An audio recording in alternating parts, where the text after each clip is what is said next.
মানুষ কি করে, লিবাসের কি করে?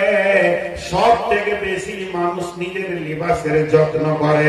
লিবাসকে ময়লা হলে পরিষ্কার করে, লিবাসকে আয়রন করে, লিবাসে যদি কোনো দাগ লেগে যায় এরকম করে সেটাকে সাফ করে নেয়। ভাত খেতে বসেছে, একটু ভাত করে হলুদ লেগে গেছে, দেখে একটা সার্ফের দাও, সাবানটা দাও, ধুয়ে দেয়, ধুয়ে সেটাকে পরিষ্কার করে, আয়রন করে, তারপরে গায়ে পরে। তো আল্লাহ তাবারাক ওয়া তাআলা বলছেন, ও হলো তোমার লিবাস, তুমি হলে তার লিবাস।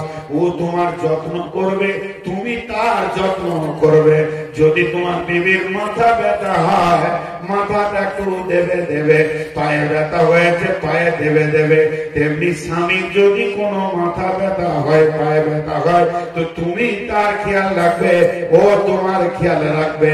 লেবাসকে যখন মানুষ যত্ন করে আল্লাহতে তুলে রাখে, তোমার স্বামী যখন গোসল করবে, বিবি তুমি অন্য জায়গায় চলে যেও না, ওখানে দাঁড়িয়ে থাকো, কলের কাছে, ট্যাপের কাছে, প্রয়োজন হলে সাবানটা পিঠে দিয়ে দাও, ঘাড়গুলোতে ময়লা আছে একটু হাত দিয়ে তুলে দাও।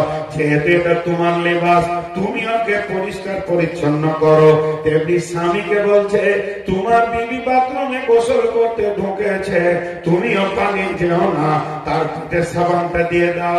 এই কানের ময়লাগুলো একটু তুলে দাও, তাকেও তুমি যত্ন করো, সে তোমাকে যত্ন করবে। এর জন্য আল্লাহ বলেছেন, হুন্না লিবাসুন লাকুম ওয়া আনতুম লিবাসুন লাহুন্না। এক নম্বর গেল। 2 নম্বর, লিবাস কি করে?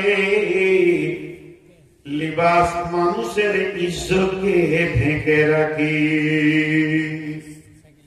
এখানে যদি একটা মহিলা না থাকতো, সমস্ত যদি পুরুষ থাকতো, তারপরে যদি আমার কাপড় না থাকতো, তাহলে এতগুলি লোকের মাঝে আমি এসে বসতে পারতাম না।